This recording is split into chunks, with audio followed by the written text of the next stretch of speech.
Hi, first I want to show you my How to Do Math t-shirt. I know that lots of people feel this way, but hopefully I'll help you learn enough chemistry and math with it to not feel that way so much. So today I'm doing determination of a chemical formula. We're going to take some copper 2 chloride, and it's hydrated, so that means it's got water attached to it. And we're going to drive off all the water using a Bunsen burner. And then we're going to measure the amount of copper we can get from it doing a reaction with another metal. And so hopefully this experiment will show you some basic lab techniques. And we will also figure out the formula of copper 2 chloride. I'd like to show you my protective equipment. I have safety goggles on. I have gloves on. I'm not going to show you my feet, but I have closed-toed shoes on. This is my spatula. I'm going to use this to get the dry chemical out of the bottle and put it into a weigh boat. This is my crucible, which I have cleaned by boiling water, first washing it with soap and water, boiling water in it, dumping that out, and then flaming the inside of it till it's nice, clean, and dry. These are my crucible tongs, which I will use when the crucible's hot to carry it around. And then I have a scale here. It's reading air because it doesn't like being up in the air. So I will show you the readings I get for the scale, and I will show you what the copper 2 chloride looks like as I take it out of the bottle.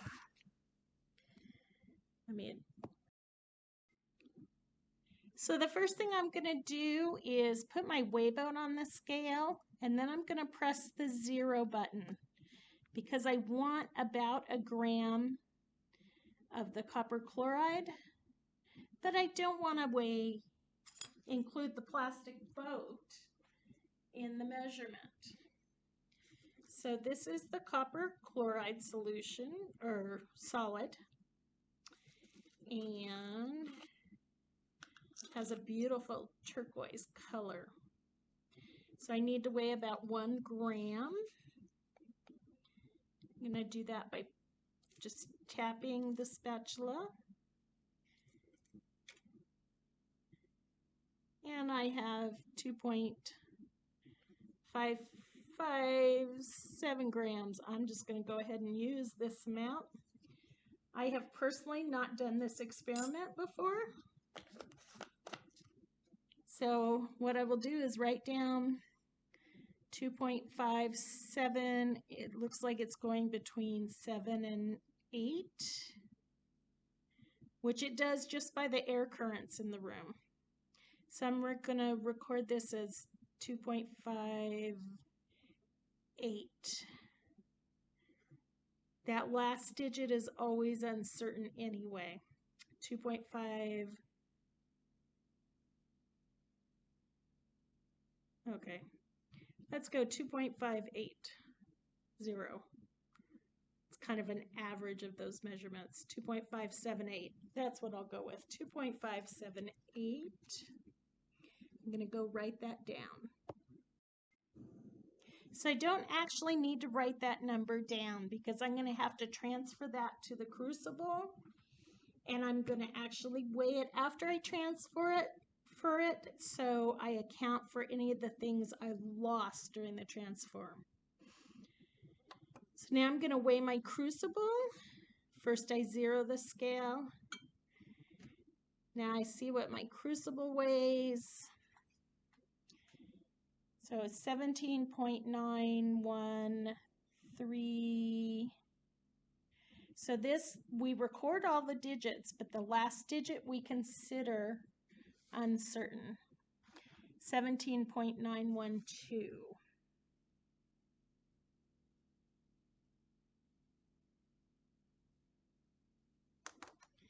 So on digital instruments, we always write down all the decimals, even though the last one is uncertain.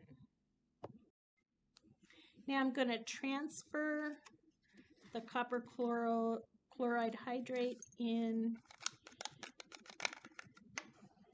to the crucible, and I'm going to smash up the lumps in it.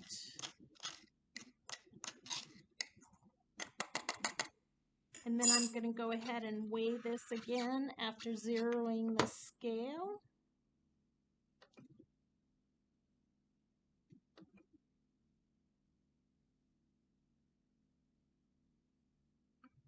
Okay, now the crucible with the copper chloride hydrate in it is 20.487.